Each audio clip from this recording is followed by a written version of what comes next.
ونستغفره ونعوذ بالله من شرور أنفسنا ومن سيئات أعمالنا من يهده الله فلا مضل له ومن يضلل فلا هادي له أشهد أن لا إله إلا الله وحده لا شريك له وأشهد أن محمدا عبده ورسوله أما بعد.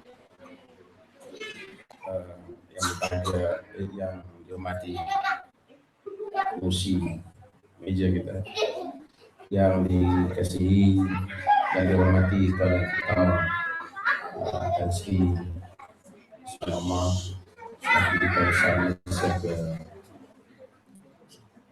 Perancis. Saya tak ada yang mungkin apa kot no?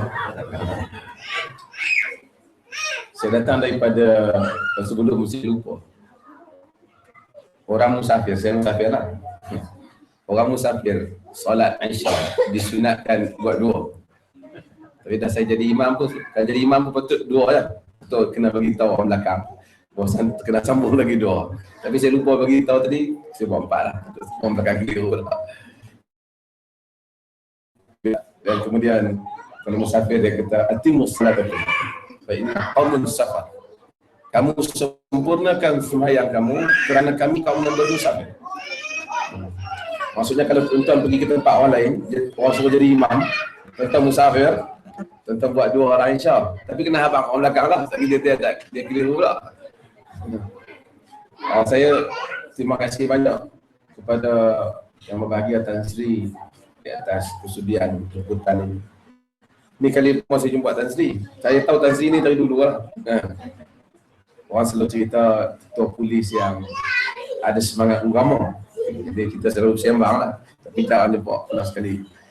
Patut ada majlis untuk jumpa tapi tak sempat. Saya baru saja daripada minggu lepas saya di Dubai. Kemudian ke Amman. Ada urusan. Kemudian balik ke London. Kerana saya balik ke London, sepatutnya saya terus balik ke Malaysia. Saya balik ke London hanya kerana nak datang ke sini. Jadi dari supaya dekat. Cuma dah patut saya pernah datang ke Paris sekali tapi tak sempat pusing. Dan saya datang kali ini harap dapat tengok-tengok Paris lah. Tapi unfortunately besok saya nak kena balik Malaysia. Jadi tengah hari nak kena balik Malaysia. Sebab ada perhimpunan Agung UMNO, saya bukan UMNO. Saya tahu nanti student sensitif. Ada perhimpunan Agung UMNO dan RTM minta saya jadi pengulas sepanjang daripada pukul 2 sampai pukul 7 tu lah. Sementara semua pemimpin utama UMNO bercakap dia minta saya jadi pengulas. Jadi saya rasa tak boleh, saya kata saya nak tengok Perancis. Tapi dia orang minta telefon kap nak. So saya balik juga. Masa bukan senang juga. Kadang-kadang nak dapat peluang kan. Live kan. Kadang-kadang kalau masa nak kata pun kata.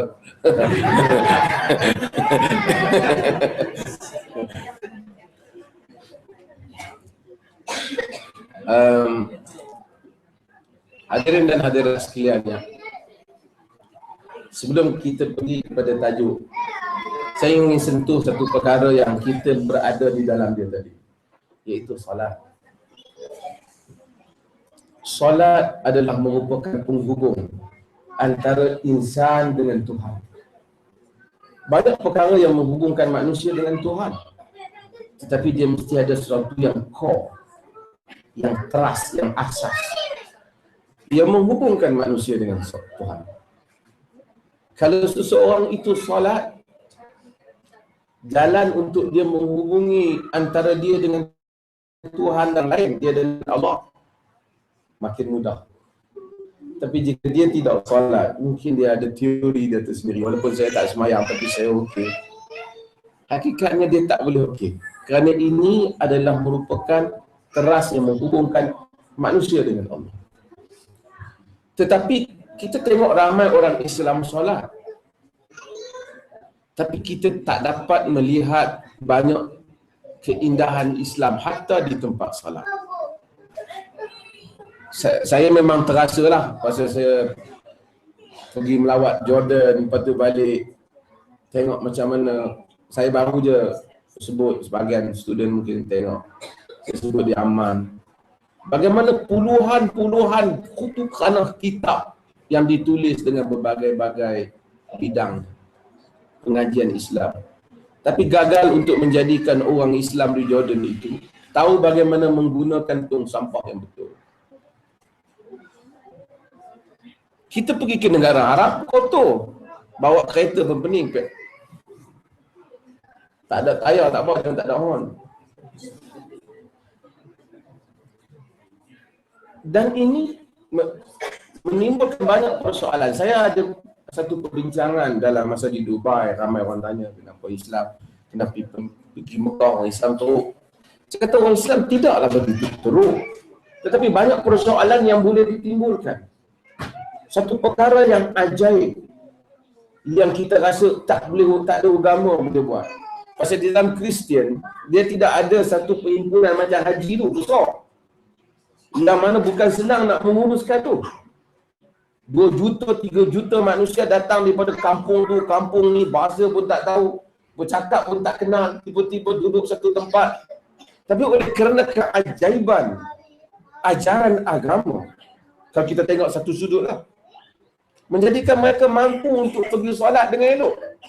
Masuk dalam saf, tak kenal pun orang sebelah ni, tak pernah ada rehearsal kat kampung. Macam mana cara kalau 2 juta orang nak masuk, tahu je pakcik ke, anak ke, orang tua ke, muda, pergi masuk dalam saf, tahu dah nak samakan saf, Allahu Akbar, semayang elok. Kalau tengok ambil gambar daripada atas, cantik, 2 juta manusia. Betapa solat telah berjaya mendisiplinkan mereka. Muslim telah berjaya disiplinkan Muslim. Cuma persoalannya, adakah solat itu berjaya mendisiplinkan mereka di luar solat? Di luar solat. Dan saya ingin sentuh perkara 2-3 perkara dan kita akan pergi pada perbincangan, insya-Allah kita buka sesi perbincangan. Satu orang cakap dia tak tahu. Bila kita solat, ada beberapa perkara asas yang tiap hari kita sebut. Rukun sembahyang, kita kena baca Fatihah. Kita membaca Bismillahirrahmanirrahim. Kita sebut dengan nama Allah Ar-Rahman Ar-Rahim. Semua surah, 114 surah kecuali satu, surah At-Taubah, yang tidak bermula dengan Bismillah. Kesemuanya mengisytiharkan Allah itu dengan nama Allah Ar-Rahman Ar-Rahim. Dia Ar-Rahman, maksudnya rahmatnya merangkumi semua orang. Dan dia Ar-Rahim, dia mengkhususkan sebahagian rahmatnya kepada orang-orang yang benar-benar dekat dengannya. Quran sepatutnya tidak mungkin dijadikan apa-apa dalil untuk satu keganasan. Kerana semuanya bermula dengan Bismillah Ar-Rahman Ar-Rahim. Cuma kadang-kadang kita tak faham, kerana kadang-kadang orang kita dia tak terbiasa dengan grammar Arab. Bismillah maksudnya dengan nama Allah Ar-Rahman dan Ar-Rahim. Kita mungkin, kalau kita buat ayat macam ayat tergantung. Kalau saya kata dengan suatu gelas yang cantik, ayat tergantung. So orang kata apa? Dengan sebuah kereta yang cantik, habis. Tapi kalau kita sambung, dengan sebuah kereta yang cantik, saya pergi ke kedai ataupun saya pergi ke suatu tempat, maka ayat sempurna. Bismillahirrahmanirrahim, satu ayat yang tergantung. Dengan nama Allah Ar-Rahman dan Ar-Rahim tergantung. Apa dia? Tapi kita yang menyempurnakannya dengan nama Allah Ar-Rahman dan Ar-Rahim. Saya membaca Al-Quran. Apa yang menafsirkannya? Yang menafsirkannya perbuatan kita. Dengan nama Allah Ar-Rahman dan Ar-Rahim, kalau kita makan, saya makan. Maka dengan itu, maka Bismillah mempunyai suatu kekuatan yang tersendiri untuk orang Islam sejak sekian lamanya. Kemudian kita isytiharkan dia Alhamdulillahi Rabbil Alamin. segala puji bagi Allah, Rabb, Tuhan sekalian alam. Dulu perkataan alamin, hatta ulama-ulama tafsir pada zaman dahulu, mereka tak dapat untuk faham. Bukan mereka tak faham, mereka faham, tapi mereka tak dapat untuk menjangkau apa maksud alamin. Alamin ni maksud alam-alam, worlds. Apa maksud alam-alam? Yang mereka tengok alam ni, tapi apabila ilmu manusia berkembang, manusia tahu ada alam yang lain. Bukan saja alam kehidupan, alam yang hatta atom ada alam dia, ada rangkaian dia, proton, neutron. Dan kemudian akhirnya manusia tahu bahawasanya galaksi yang kita ada ni hanya kerdil dibandingkan luasnya universe. Mungkin dan bumi ni lebih halus daripada debu dibandingkan dengan segala apa yang Allah Subhanahu wa taala telah ciptakan untuk manusia. Maka ciptakan alam ni. Kalau kita bayangkan kita berdiri dalam solat, patutnya macam secara andaian, tidak andaian logiknya, macam seorang manusia tidak kedengaran. Terlalu bumi saja bagaikan debu dibandingkan segala luasnya alam ini. Bagaimana seorang manusia yang kerdil yang menyebut Alhamdulillahirabbil alamin. Perkataan alamin memberi makna yang luas bahawasanya agama bukan saja untuk satu bangsa Arab, tak juga untuk orang Melayu, dan tidak juga untuk mana-mana kaum. Alamin, untuk semua bangsa. Sebab itu mengarabkan agama atau memelayukan Islam, memberikan kesan yang negatif terhadap persepsi manusia terhadap agama itu sendiri. Kita kena jadikan agama ni alamin. Alamin, Tuhan yang bukan saja mendatangkan agama untuk menyelamatkan manusia Arab. Tak. Menyelamatkan seluruh manusia. Bukan manusia, alamin. Pokok, haiwan, ozon, apa lagi? Ini Islam yang dihantar oleh Allah Azza wa Jalla. Tapi apabila Islam itu diarabkan, maka Islam menjadi agenda orang Arab, bukan menjadi agenda umat. Demikian kita juga tak boleh menjadikan Islam agenda kita, tapi ia mesti menjadi agenda manusia keseluruhan. Supaya manusia tidak terasa kerana Islam ia dipinggirkan. Kerana Islam tak boleh merasa aku ini terpinggir kerana Islam. Kerana Tuhan ini bukan Tuhan kaum. Dia alamin. Dan inilah sebab itu manusia tak boleh campur tangan di dalam perkara-perkara prinsip dalam agama, khususnya soal akidah. Sebab itu kita tak dibenarkan membayangkan Tuhan. Maksud membayangkan imej Tuhan. Orang Islam sembah Allah tak perlu pergi letak apa-apa. Kalau dia letak jadi syirik. Kata dia, saya ni tak boleh semayang ni, melainkan nak kena ada Kaabah tiruan satu kat depan. Tak boleh. Kerana kita tak sembah. Dan apa jadi kalau manusia kalau perkaman dalam agama? Kita tengok Tuhan ini kan, ni kadang-kadang rakaman dia orang buat live kat Malaysia. Kalau tak buat live saya kata ni tak apa, saya cakap je. Tuhan orang Hindu. Tuhan orang Hindu. Kalau orang dengar sesuatu tak adil lah. Sebab rupa dia rupa orang India. Cara dia semua macam orang India. Kan daripada matanya, daripada perutnya, dari semua India. Sedangkan Tuhan ni kan satu kaum. Dari segi jelmaan itu sendiri dah tak adil untuk alamin. Faham maksud saya? Sebab ia tidak boleh menjadi suatu agama untuk keseluruhan manusia.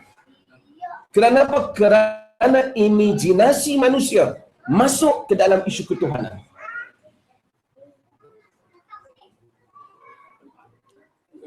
Imajinasi dia kacau. Kerana manusia, dia tak mungkin boleh buat, melainkan tak mungkin boleh lukis atau bayangkan melainkan apa yang dia pernah sentuh.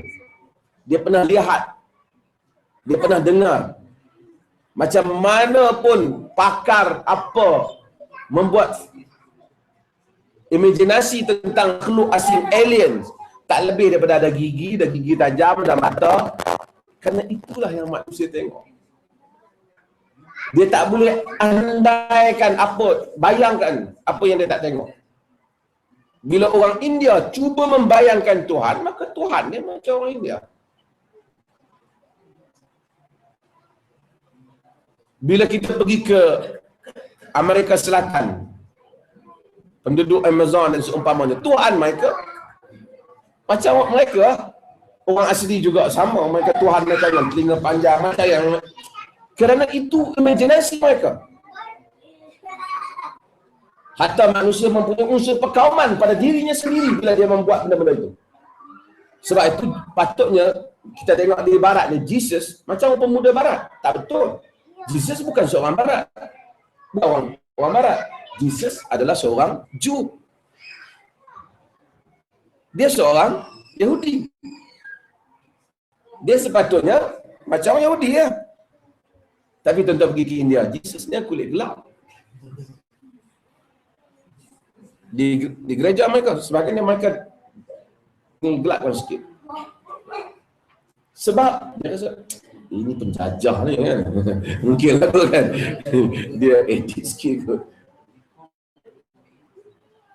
Sebab itu kita tak boleh campur tangan di dalam soal ketuhanan, menentukan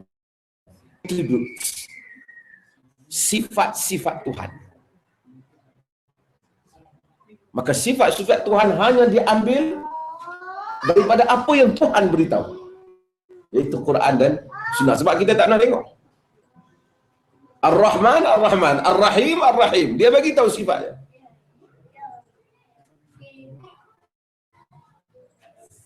Ini penting.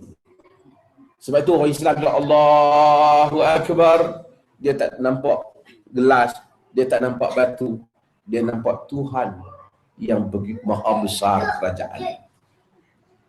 Bukan dia nampak, maksudnya dia membayangkan kebesaran Tuhan dengan segala kebesarannya. Dan Allah Subhanahu wa taala ajar kita, sebab kita panggil Fatihah. Dia membuka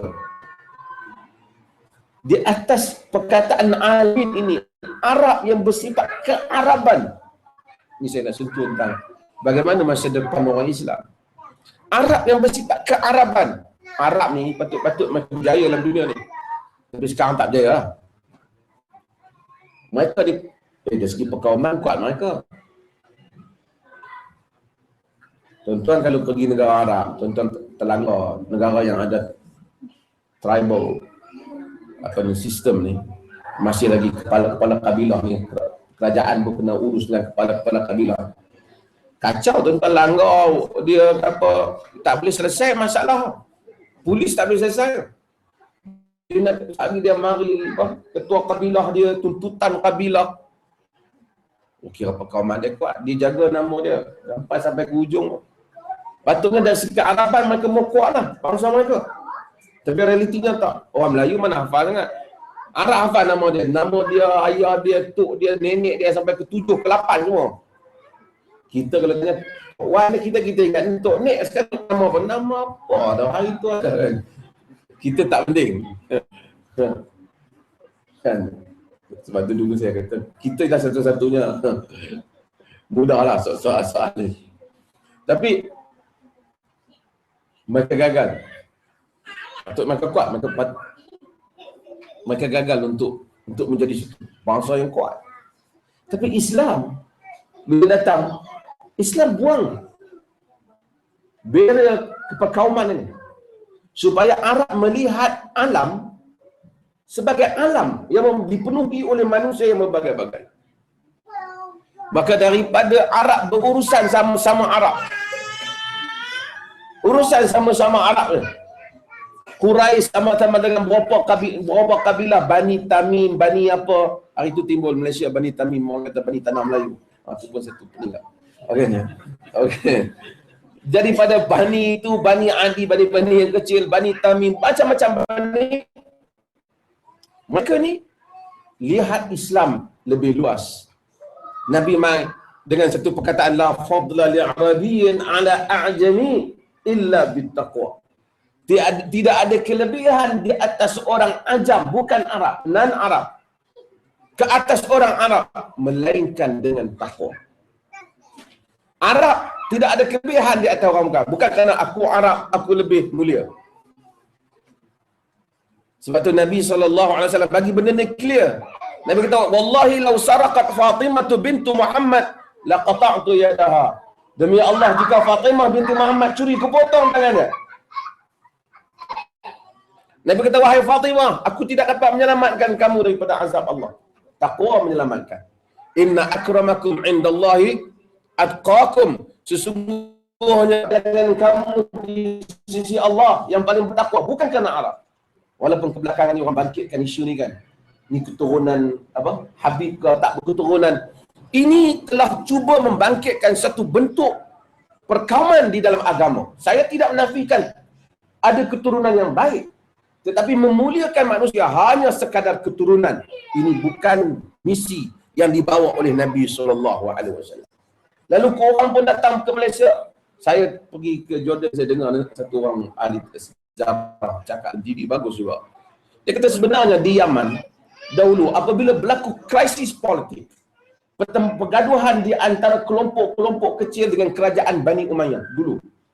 Lalu sebahagian mereka lari ke Yaman untuk mendapatkan support daripada rakyat Yaman. Ketika itu banyak klaim kata mereka daripada keturunan Nabi. Lalu kelama-kelamaan semua main daripada Yaman keturunan Nabi. Hatta datang ke Indonesia, datang ke Malaysia, semua kita orang Malaysia pula. Kadang-kadang tak tahu tengok bahasa Arab, walaupun dia dulu di kampung dia mungkin jual kain saja, mari bila orang Arab. Kita pun, oh, Masya Allah Arab, Syekh nak apa ambil? Syekh nak kahwin anak, silakan. Syekh, tak apalah, baguslah memulakan tetamu. Tetapi kita pandang tinggi Arab tu sebab ada kaitan dengan keturunan Nabi SAW. Tapi Nabi kata kemuliaan manusia kerana kena takwa. Bukan kerana bila dia keturunan Nabi maka dia boleh buat apa saja. Tak. Takwa menentukan. Takwa yang menentukan. Ini misi Islam yang kita perlu uruskan. Nabi SAW bawa risalah ini sehingga orang Arab daripada berurusan dengan sama-sama Arab, akhirnya mereka telah keluar daripada, dulu orang Arab ni bangsa dia berpecah. Bila dia lalu kot Parsi, dia takut kerajaan Parsi, dia cari hadiah, dia bagi kerajaan Parsi. Pasal mereka berniaga. Bila lalu kawasan Rom, dia cari hadiah, dia bagi kat kerajaan Rom. Dia macam ambil hatilah kepada gubernur-gubernur Rom empire besar. Dia juga Parsi. Tapi apabila orang Arab satu hari keluar pergi menghadapi Parsi, minta supaya Parsi bagi peluang untuk Islam berkembang, dan Parsi hadapi mereka dengan tentera. Parsi tak boleh bayangkan macam mana orang Arab yang kita tengok dulu tak erti politik, tak tahu, hanya tahu di kalangan mereka, tiba-tiba boleh bawa satu angkatan tentera untuk menghadapi kuasa besar Parsi. Tuan-tuan tahu lah, tentang baca sejarah Parsi, tentera dia bukan puluh ribu, ratus-ratus ribu, juta pun. Persian punya empire, kegemilangan mereka, makanan mereka, hidangan mereka, sistem mereka. Zaman tu kira empire besar juga Rom. Kalau kita mungkin bayangkan batu tak, mereka sangat hebat. Kami pergi ke di Jordan dan Jarash. Sampai saya ilham pergi sekali. Hebat bagaimana air turun, sistem peparitan. Mereka 2000 tahun dulu. sistem pembaritan mereka macam mana, tempat masuk, semua. Kita bayangkan, hebat. Sekota yang begitu luas, mereka boleh buat. Kita pergi sebagai, kita berdiri, tak perlu mikrofon pun. Dia tanda je. Satu stadium tu dengar. Sejelas-jelas orang. Bagaimana dia punya architecture dia punya hebat. Menyebabkan teknologi dia ketika itu. Yang hebat. Empire yang hebat. Bila Islam datang pada zaman Umar bin Khattab, hantar orang, saya selalu cerita-cerita, hantar seperti Rib'i bin Amir. Tak lagi pergi ikat serban, tak ada ikat tali di kepala. Pergi jumpa Rustam, Maharaja Parsi. Rustam pun fikir, macam mana Arab ni tiba-tiba mari nak berlawan pula dengan Parsi ni? Dulu ikut je apa kita kata. Rustam kata, kau rasa kau tak ada makan ke? Kau tak cukup ke? Ini pada zaman Umar. Umar pun hantar Rib'i. Rib'i ni bukan sahabat besar lah. Dia punya rank dalam dia ada badui sikit lah dia. Tak ramai orang ikut. Siti Nurhaliza lagi famous. Tapi Rib'i, bila Rustam tanya, dia kenapa kau datang? Dia tak sekolah besar, tak masuk universiti, tak ada PhD, tak ada apa. Tapi dia duduk di dalam satu environment di mana gerak dengan satu misi yang jelas. Rib'i kata, Allahu bata'asana. Tam, gerun. Ratus-ratus ribu tentera di keliling dia. Kenapa masalah kau ni? Yang datang ni? Kau tahu kau nak hadapi siapa ni?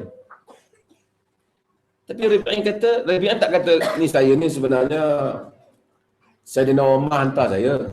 Saya pun nak buat macam mana, ada orang suruh tugas kan? Saya datang je lah kan?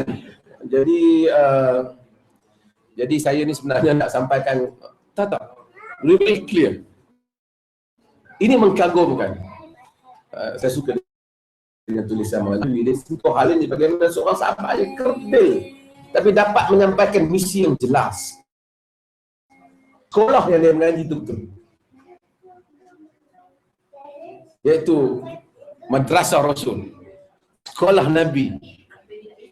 Rib'i kata, Allahu bata'athna linukhrija man sya' min ibadatil ibad ila ibadatillahi wahdah. Min jawril adyani ila adlil Islam wa min dhiqid dunya ila syi'atid dunya wal akhirah. Allahu bata'asana. Allah yang hantar kami. Dan kebanyakan orang Islam dulu keluar semua macam tu. Allah yang hantar kami. Orang Islam pergi ke Afrika, orang Islam pergi ke Andalus, semua misi Allah yang hantar kami. Allahu bata'athana. Allah yang hantar kami.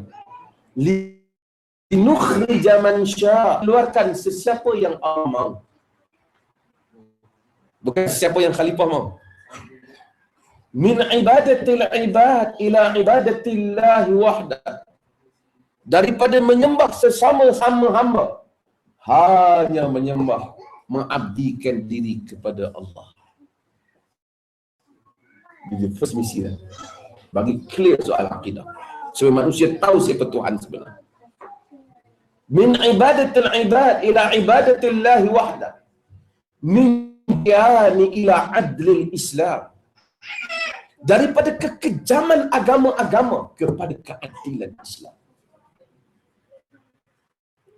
Dan mereka telah proof Islam yang mereka percaya ialah Islam yang adil.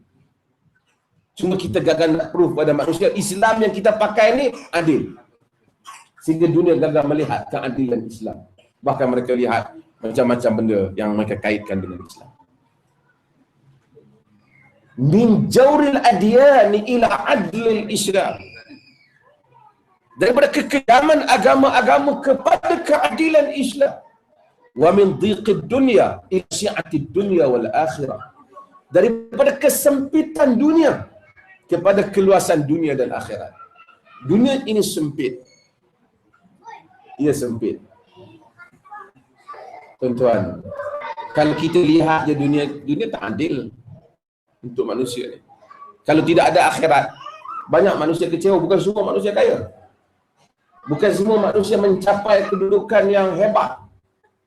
Dan bukan semua yang capai hebat itu menikmati kehebatan. Bukan semua lahir daripada keluarga yang bagus. Bukan semua mempunyai peluang yang orang lain dapat. Bukan kerana kebijaksanaan pun. Mungkin saya hari ini orang bagi di atas satu peluang yang Allah bagi. Ditakdirkan, ramai lagi manusia ditakdirkan jadi mufti. Kemudian orang kenal, kemudian terkenal Tan Sri, kenal. Kalau kita tanya apa hebat kita dibanding orang lain, orang lain pun hebat lah. Tapi Allah telah bagi peluang. Telah ditakdirkan. Di atas proses perjalanan alam lah. Alam yang ada sistemnya yang tersendiri. Orang tu usaha, kadang-kadang bukan kita tak usaha. Kita mungkin usaha kita 200%. Tapi kita lahir daripada family yang biasa. Dia tu usaha 30% je. Tapi dia lahir di tengah family yang hebat. Kita nak minta satu kerja punyalah bersungguh-sungguh. Nak interview 3 hari, seminggu lagi nak interview, pucat dah hari ni. Satu orang nak pergi interview, relax je. Pagi ni nak pergi interview, bapak dia bagi satu call, kawannya.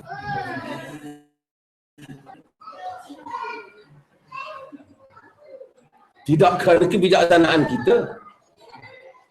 Dunia tidak adil. Tetapi Rubi'i kata, Islam mengajak untuk awak melihat daripada kesempitan dunia kepada keluasan dunia dan akhirat. Dunia yang lebih adil, dunia yang lebih luas. Dengan misi ini, dengan misi Alhamdulillahirabbil alamin. Dengan misi yang Rubi'i cakap, Islam tersebar serata dunia. Dengan penuh penghormatan yang disebut sebagai ada ketuanan, ada siadah. Saya buat contohlah. Siadah, ketuanan. Manusia gerun kepada, bukan takut kepada orang, tapi jenama tu sendiri hebat. Ada orang, kita dengar nama dia hebat. Dia tak main lagi. Sebab tu Allah jadikan, Nabi kata pada akhir zaman beza dengan mereka dulu. Nabi kata la yushikanna an tada'a alaikumul umam kama tada'al akalatu ala qas'atiha. Dibimbangi nanti ataupun akan berlaku nanti semua umat-umat manusia ni, bangsa tu Amerika, British apa semua ke, France ke, semua tada'a alaikumul umam, maksudnya semua umat ni berpakat ambil tindakan pada orang Islam. Sahabat ni dia macam mana ambil tindakan sekarang ni, orang tak berani yang kita ni. Padahal sahabat sikit lah. Sahabat tanya, amin qillati nahnu yawma idzin ya Rasulullah. Hadis riwayat Abu Daud. Amin qillati nahnu yawma idzin ya Rasulullah. Pasal nanti satu hari nanti kita jadi sikit. Berzaman tu sikit dah. Tapi satu pihak datang berdamai dengan Islam kerana gerun nama tu. Bukan Nabi bunuh orang pun, tapi nama tu, jenama tu hebat. Amin qillati nahnu yawma idzin ya Rasulullah. Adakah kerana satu hari kita sikit? Dan kata la, bal antum yawma idzin katsir walakinnakum ghutha ka ghutha'is sayl. Tak, kata Nabi, pada hari itu kamu banyak, tapi kamu bagaikan kotoran ataupun yang ada di atas permukaan air. Kita tengok sampah sarapnya, ada air ke kiri, dia ke kanan. Walaupun nampak banyak, tapi tidak ada kekuatan. Saya Nabi kata, la yanzi'anna Allah. Nabi kata, la yanzi'anna Allah abata aduikum. La yanzi'anna Allah min suduri aduikum wa la yaqzafanna fi qulubikum al-wahn. Allah cabut, la yanzi'anna Allah min suduri aduikum. Allah cabut daripada dada musuh-musuh kamu mahabbatan minkum, rasa gerun kepada kamu. wala yaqtafanna fi qulubikumul wahan. Allah campakkan dalam hati kamu wahan. Sahabat tanya, wa mal wahnu ya Rasulullah? Wahan itu apa wahai Rasulullah? Dia kata, hubbud dunya wa karahiyatul maut. Sayang, cintakan dunia dan takutkan mati. Saya bukan nak cerita tentang detail, saya nak cerita tentang artinya pada zaman itu bila disebut nama Islam ada jenama lah. Benda branded. Kita cerita, buat satu contoh simple lah. Kalau kita kata kat orang, cuti kat mana? Aku ingat cuti kali ni nak pergi Jakarta. Satu kali cuti kat mana? Ingat pergi Paris lah. Uish, hebat lah. Padahal kita main Paris. Bukanlah nak katakan, tu ke London ke. Hebat lah, ada benda hebat. Tapi kalau kita sebut mana-mana nama tu sendiri, walaupun yang balik daripada Paris kadang-kadang tak beli apa pun, kita mahal dah. Yang balik daripada Jakarta beli penuh band, murah kan. Tapi oleh kerana nama tu, nama. Kadang-kadang ni pakar di bidang ni, produk mana ni? Indonesia. Okey. Terasa macam produk mana? Ini Amerika, atau ini daripada UK ni. Kita buat kesimpulan ini better than yang ni. Bukan kerana bagus pun kadang-kadang, tetapi kerana jenama. Jenama itulah yang telah dibawa oleh umat Islam yang menyebabkan mereka berjaya merentasi dunia ini. Dan itu yang kita tengok berlaku pertarungan di kalangan masyarakat kita pun, isu Melayu ni. Kita nak minta kaum lain hormat kat kita, dia tak rasa. Sorry lah saya nak sebut. Sebab apa? Sebab kita tak dapat establishkan kita punya mahabbah tu, kita punya ketuhanan itu. Banyak dadah budak kita, banyak rempit budak kita, banyak masalah budak kita, banyak. So kita kata hormatilah kami. Oh, tidak ada alasan. Hatta bapa pun, walaupun dia membesarkan anak, tapi kalau perangai dia tak elok, anak kata bapa aku tak tahu nak cakap. Jenama itu yang dikatakan siadah, itulah yang telah membawa agama itu telah menyemberangi banyak tempat. Tapi hari ini kenapa dunia Islam dibuli? Kerana orang tak ada apa hebat. Orang Arab pun ramai di sini, Algeria ke apa, orang pun tak nampak hebat apa. Mereka merempat di negeri orang, betul lah dulu Perancis pergi. Saya pun tadi cakap dulu Perancis pergi jajah mereka, patah balik, mereka main balik kan. Macam kita main jajah nak, kita tak main balik, ambil kan. Tapi maksudnya kehebatan itu orang tak lihat. Dulu satu orang Muslim, jika berjim, orang tak berani nak sentuh dia. Bukan kerana dia hebat, di belakang dia satu umat yang hebat. Sebab tu kita tengok bila orang Amerika pergi ke mana-mana negara, tengok pasport Amerika, orang mudahkan. Kalau dia pergi ambil buat liputan, takut nanti ada tindak balas. Tak tahulah betul ke tak yang tunjuk macam foley ke apa yang kena apa, kena sembelih tu, kita pun tak tahu sejauh mana betul. Tapi kalau orang dia satu pun, kau nanti kau. Kalau dia bom orang-orang lain 100,000 pun dia kata kesilapan lah. Kan? Sebab dan dunia tak ada kata apa. Jenama dia kuasai keadaan. Umat Islam bermula daripada diri sendiri. Kita sarratun min suhuril Islam. Kita adalah benting daripada benting-benting Islam. Kita bukan saja kadang-kadang kita habaq orang kata kita Muslim, sebenarnya kita buat masalah. Kita memberikan dua impact yang tak bagus, pada memberikan kesan yang negatif pada diri kita sendiri dan kesan yang negatif pada agama itu. Dan insya-Allah saya jadikan ini sebagai mukadimah pada perbincangan kita insya-Allah. Dan kalau respon kepada tajuk yang Pengerusi bagi tadi secara ringkas. Dan insya-Allah kalau ada persoalan, bukan saja apa yang saya sebut, nak tanya yang lain pun, kalau insya-Allah boleh, dan kita akan bincang bersama. Terima kasih banyak. Dan juga ada soalan silakan.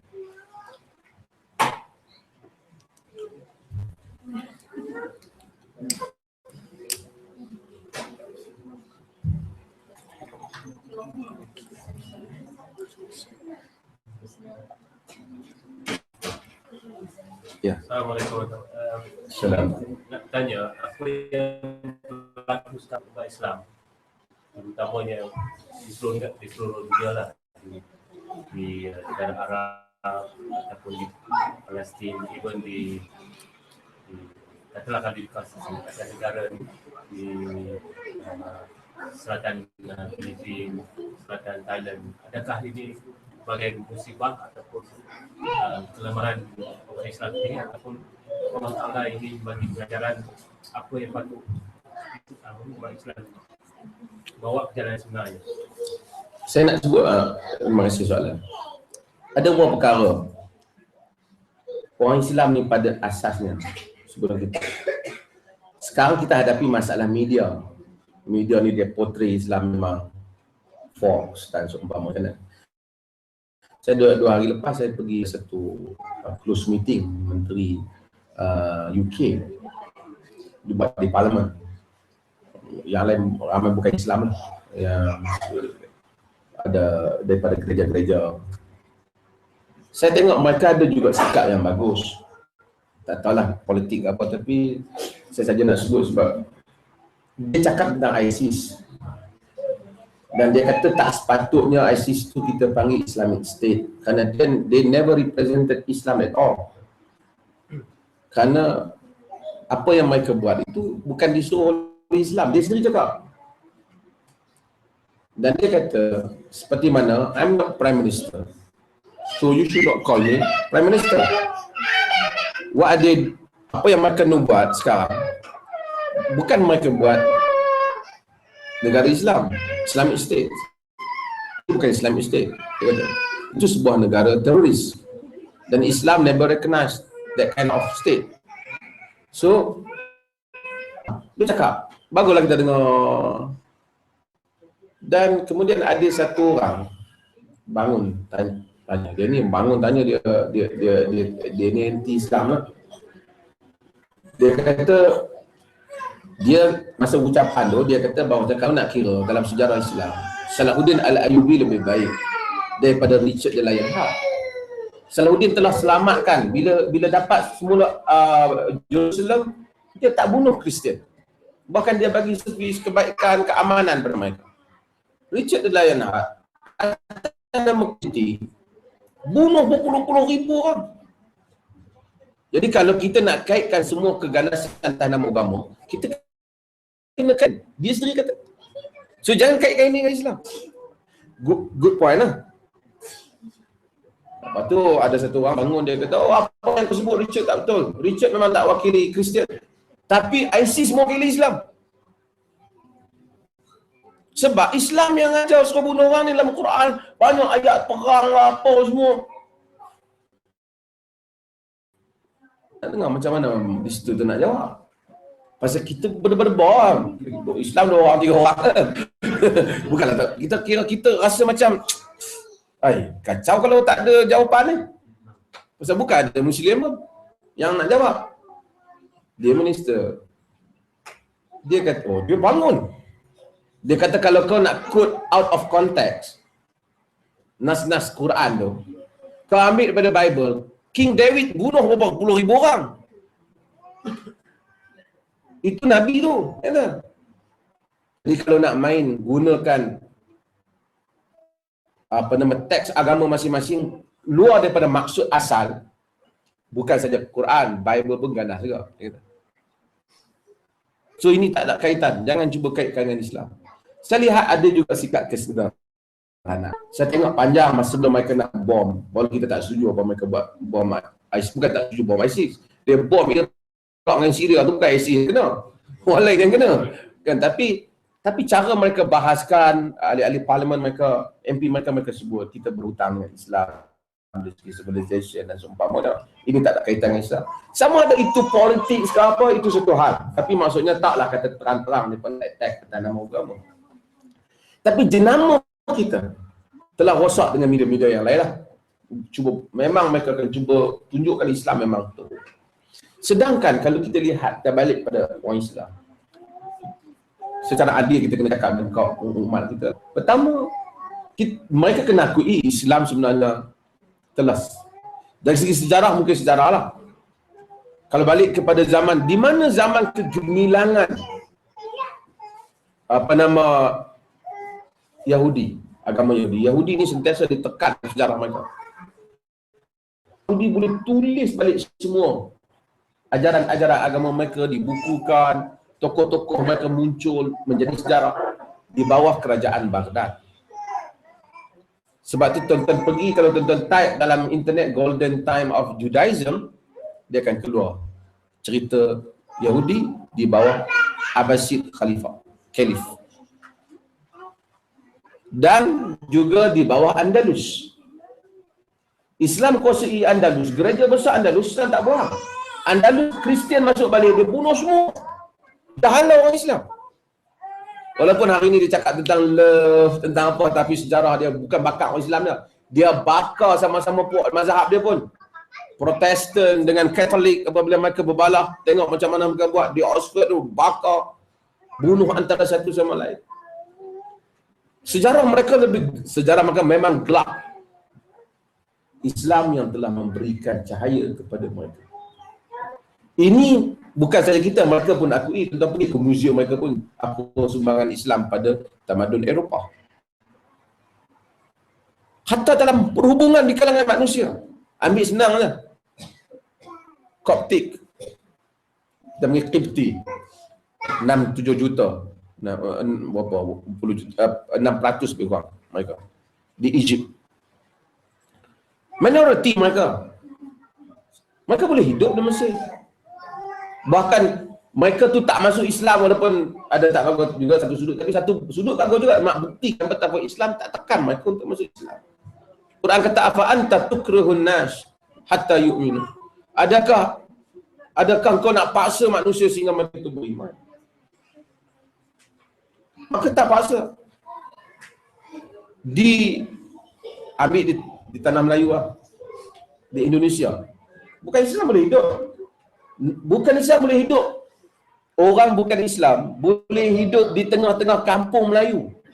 Buka kedai. Dulu orang Melayu tak nega. Kalau orang Melayu ni kalau sama-sama nak nega, dia tahan nak kaya lah. Kan? Kalau nak tanam kayu, dia kata, ambil tak lama lagi miskin lah pergi sayur. Kan? Dia tak bagi semangat. Baca Zabah tu dia apa tentang Melayu. Tapi satu kedai, katalah Cina bukan Muslim. Bukan masalah dia Cina, cerita bukan Muslim. Biasanya orang Cina pandai berniaga. Dia buka tengah kampung Melayu. Dia boleh berniaga, kaya pun. Tak akan didapati boleh berniaga di tengah-tengah pekan Cina. Artinya betapa sikap, bukanlah nak kata sikap bertolak ansur tu ada. Sebab kalau nak buat apa orang tu pergi, walaupun ada kadang-kadang perkauman tu ada, tapi tidak sampai ke satu peringkat yang mana mereka menafikan hak orang lain. Maka banyak minoriti non-Muslim boleh hidup majoriti Muslim, tetapi tidak sebaliknya. Minoriti Islam di Europe, Bosnia, Herzegovina, minoriti Islam di Filipina, minoriti Islam di Thailand, semua ditindas. Tapi akhirnya yang dituduh pengganas kita juga. Kita tak nafi ada tindakan keganasan. Dan saya kadang-kadang kerajaan-kerajaan orang Islam pun kadang-kadang begitu mengikut kepada apa yang ditarifkan oleh Barat. Bila sebut keganasan, apa ni parlimen kita akan bahas. Tak apalah, saya kritik lah, tak kisah. Bukan salah Tan Sri saya. Akhirnya bila sebut pengganas, akan cuba dibayangkan dalam otak semua orang grup militan yang ada kaitan dengan Muslim.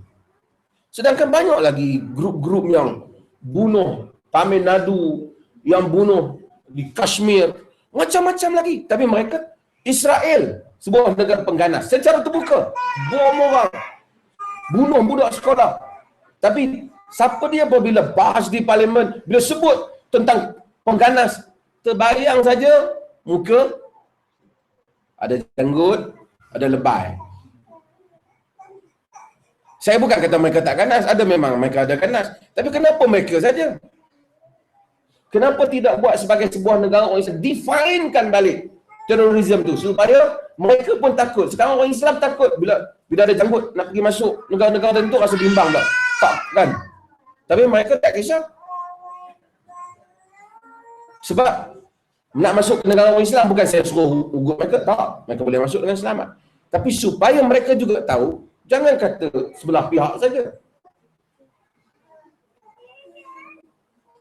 Dan ini masalah kerana orang Islam lemah. Kita bukan sikit, tapi kita lemah. Dan kita lemah kerana kita tidak mempunyai satu pentarifan ataupun satu pemahaman yang jelas terhadap agama ni. Kita pergi ke masjid, orang semayang. Ustaz mengajar bab fiqh ni, fiqh semayang ni, fiqh wuduk. Daripada air pipe dok ada, tapi ajar pembahagian air kolah, air sungai, air laut, 5 minggu tak habis. Padahal akhirnya nak pergi ambil air pipe-nya. Kadang-kadang kita pun rasa benda tak penting. Ajar je, lepas tu nak ambil air pipe je.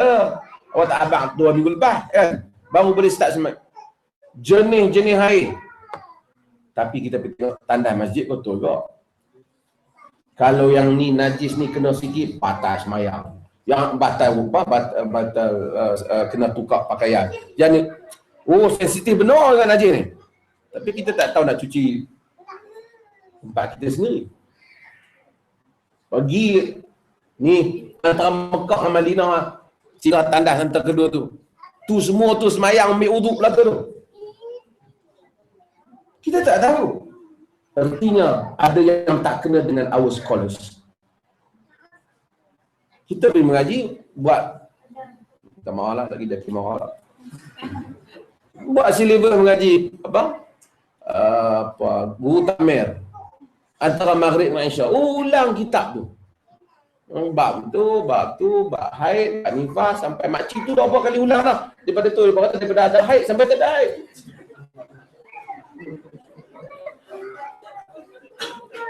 Bukalah satu, bagilah peradaban tentang bagaimana Islam tentang environment, Islam tentang, supaya budak-budak muda pun boleh dengar. Lagi bila nak dengar seminar tentang alam sekitar, kena join green dan seumpamanya. Masjid tak ada. Tak ada cakap benda. Bagaimana jaga alam sekitar, bagaimana nak pastikan supaya bumi tak tercemar, jangan guna plastik. Sedang kita sebut alhamdulillah rabbil alamin. Tuhan yang cantik dan alam yang cantik. Innallaha jamil yuhibbul jamal. Allah itu cantik dan sukakan kecantikan. Masuk sebahagian masjid Arab, bau tak larat kan, terpaksa tutup hidung kita. So ada benda yang tak kena. Sebab kita telah fokus, kita telah jadikan agama ini hanya kadang-kadang di atas tika semayang. Sedangkan sahabat telah memahami agama ini adalah misi untuk sekalian alam. So bagaimana Kristian juga teruk sebenarnya. Tapi Perancis ini, saya bukan nak sokong secularism, tapi Perancis ini telah membuktikan cara nak menyelamatkan benua Eropah yang gelap ini. Bukan Perancis sajalah, support daripada banyak kawasan seluruh Europe ni. Tapi dengan melakukan di sini revolusi Perancis yang telah meminggirkan kuasa agama daripada campur tangan terhadap kuasa untuk berlakunya separation between church and state. Kenapa? Kerana church bila dia masuk campur dengan urusan pentadbiran, bukan dia menyumbang lagi. Dan ini kena jaga dengan golongan agama juga. Saya tak tahu sesuai kat sini. Saya dah cakap kat Jordan. Bila masuk campur dalam urusan pentadbiran, bukan bagi kuat, bagi serabut.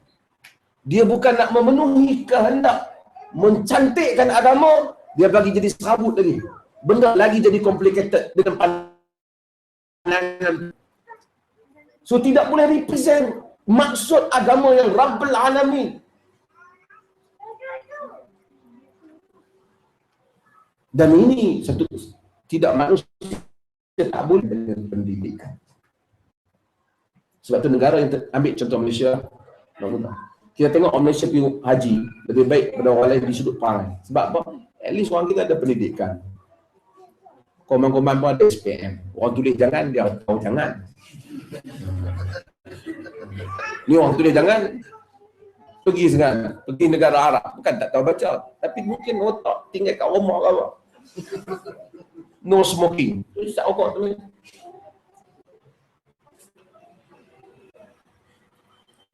Ini manusia.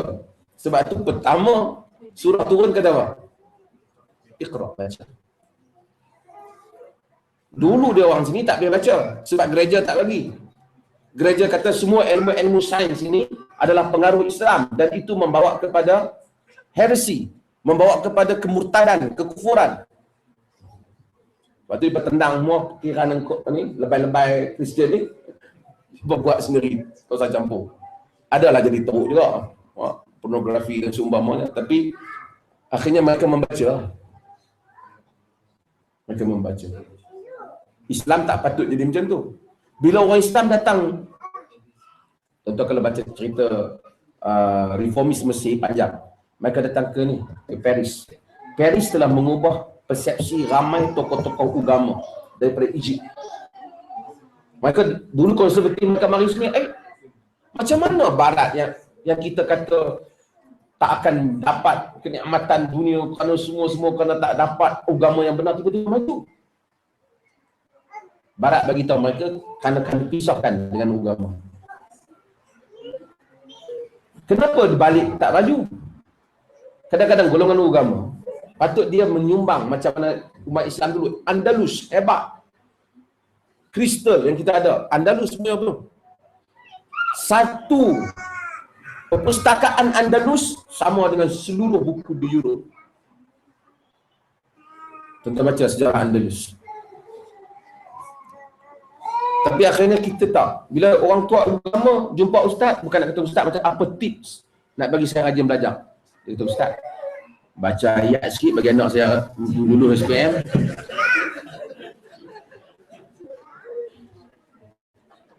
Kalau dengan minum air semua orang jadi cerdik, Nabi tak payah usaha, tak payah iqra apa. Tak payah suruh orang pergi belajar. Beratok panjang-panjang minum. Bila kemudian ustaz pun fikir bagus ni. Jadi dia jual. Daripada RM1 jadi RM20. Ditulis semua. Semua benda boleh ubat. Suami tak dengar cakap, suami tak balik rumah, anak, semua. Selesai masalah dunia ni. Saya dulu selalu kata benda ni, berulang kali saya kata, kalau sungguh ada orang boleh jampi orang jadi baik, kita tak perlu tak payah sabut kepala. Suruh dia jampi satu kawah besar tu. Mak-mak rempit ni polis tahan, beratok, dia minum ayam. Lepas-lepas minum tu, dia astagfirullahaladzim. Saya ingat saya nak jual tu. Ini mentality. Itu saya kata patut ramai lagi penceramah ni menyumbang bagaimana nak bentuk satu negara yang bertamadun. Tapi akhirnya semua duk fikir macam mana menjadikan kita ke belakang dengan cara fikir kita. Main pula kopi Nabi Allah. Bila pula Nabi minum kopi? Gambar tu selebriti, ustaz punya selebriti kan. Saya pun memanglah sekarang ni baguslah kita pergi mana-mana tengok orang-orang ambil gambar apa tu. Saya bukan kata salah. Tapi tengok gambar, oi. Ustaz ni jual kopi. Minum kopi ni jadi sekian. Kawan yang jampi tu pun tak jadi terang mana. Sorry lah kata. Tapi dan benda ni kemudian masuk dalam TV lah apa, boleh promote pula. Contoh tengok dalam TV kita. Daripada benda cakap isu-isu yang membangunkan ketamadunan manusia. Ni, ada siri, ustaz cakap cerita tentang nak tangkap jin. Saya bukan nafikan ada jin ni. Tapi kadang-kadang jin pun heran. Jin kata, "Oi, hebat juga aku sampai terang kata." Kan? Semua benda jin. Kalau jin, yang ni jin. Jadi bila orang tengok benda tu, oh ni sikit ni jin. Kadang-kadang ada orang kena barah, kena apa. Memang betul penyakit. Oh ni duk ada jin lah, apalah. Ini tu saya selalu sebut. Saya kata kadang-kadang jin pun kira geram juga, hantu pun geram. Weh, kita tak terlibat ni macam mana bertuduh kita buat? Bukan saya nafikan benda tu ada. Tapi ertinya dengan cara ini tidak membangunkan agama. Kita kena bekerja untuk kembalikan Islam seperti yang dipahami oleh generasi awal. Daripada Arab Badui yang tak pakai kasut, sehingga membina tamadun yang menundukkan Rom dan Parsi. Wujudnya Basrah, wujudnya Kufah, wujudnya sehingga ke Andalus, kesemuanya dengan kurniaan agama. Tapi hari ini bila sebut Islam, nampak mundur ke belakang pula. Allah. Ada soalan? Sampai belum over kita? Cik, aku nak sembang lama. Okay. Nanti ada satu soalan ya? Apa? Jadi Ustaz ada tentang jenama. Ya, jenama. Mungkin juga mungkin Ustaz mesti dasar bagaimana kita kembalikan kita balik ke jenama yang asal. Terima kasih. Kita sebut tentang jenama kan. Manusia ni ada dua benda. Kita kadang-kadang ada beberapa keadaan kita nilai satu orang. Pertama, penilaian peribadi. Kita sebenarnya pengalaman kadang-kadang kita jumpa satu orang, katalah kita jumpa seorang jumpa satu orang Muslim. Dan orang berurusan dengan orang Muslim. Dia kata, aku punya pengalaman dengan Muslim, bagus Ustaz. Contoh lepas tu dia jumpa orang Muslim kan tak? Orang lain cerita, aku pada kawan Muslim, bagus lah. Ini antara benda yang mana individu boleh memberikan jenama yang baik kepada masyarakat. Tapi kalau dia jumpa 5 orang Islam, dia tahu Islam ni, dia kata orang Muslim.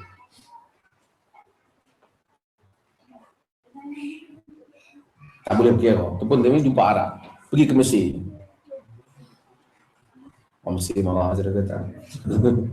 Pergi ke Mesir, daripada airport sampai masuk hotel, semua tipu. Betul? Minta maaf, saya mungkin kalau saya ada tu jadi isu kan. Besok dia jadi wartawan ambil buat tu. Tapi saya kata kadang-kadang saya terfikir balik, perlukah lagi kerajaan Malaysia menghantar pelajar ke Mesir? Bukan kerana saya menafikan ada orang mengajar agama kat sana. Tapi membentuk manusia, memerlukan selain daripada silibus yang betul, persekitaran yang betul, environment yang betul. Daripada masuk, kita nak scan, kita nak naik bas tak boleh jalan, kena bagi tip. Siapa pernah pergi pernah melawat Mesir? Pergi ke hotel, semua benda ada yang kita akan kena. Kalau tak kena sekali tak sah, tak buat tawaf bidah kan.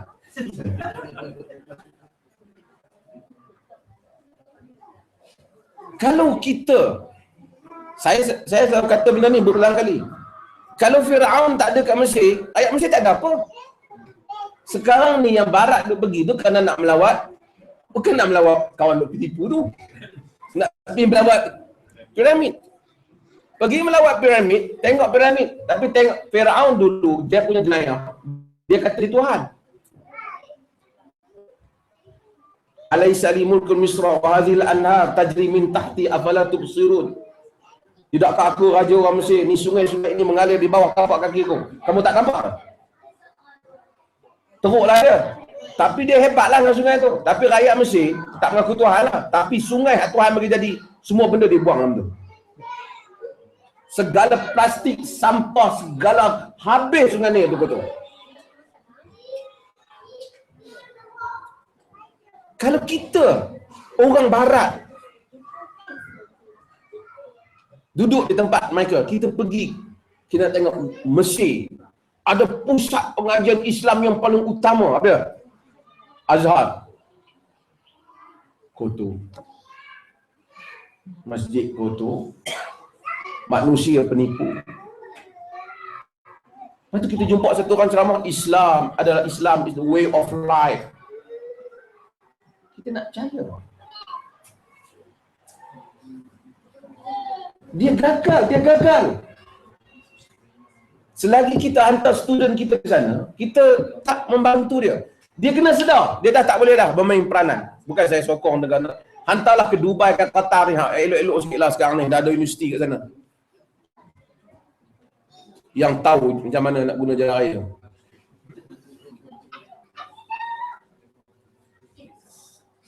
Itu satu sudut, maksudnya manusia, dia. Yang kedua ialah kerajaan-kerajaan orang Islam. Corrupted. Tuan-tuan ambil semua indeks rasuah kat dunia ni, daripada atas sampai semua tak ada negara Islam pun. Yang terbaik ni tak ada. Semua apa? Norway, New Zealand, atau apa nama Singapura pun dapat ke nombor 5. Semua hak paling teruk ni daripada bawah ni. Afghanistan, Somalia, main negara Arab, negara kita pun ada atas sikit lah, tapi kira tak elok lah juga. Tak tahulah sejauh mana indeks tu tepat, tapi jurus takbir yang governance negara tersusun. Israel lebih baik daripada negara Arab. Bukan lebih baik, banyak lebih baik. Israel duduk nombor berapa, Arab berpuluh ke bawah, ratus ke bawah. Mungkin dia tak baik dengan dia punya foreign policy, tapi untuk rakyat dia sendiri, dia buat yang terbaik. So, dua benda.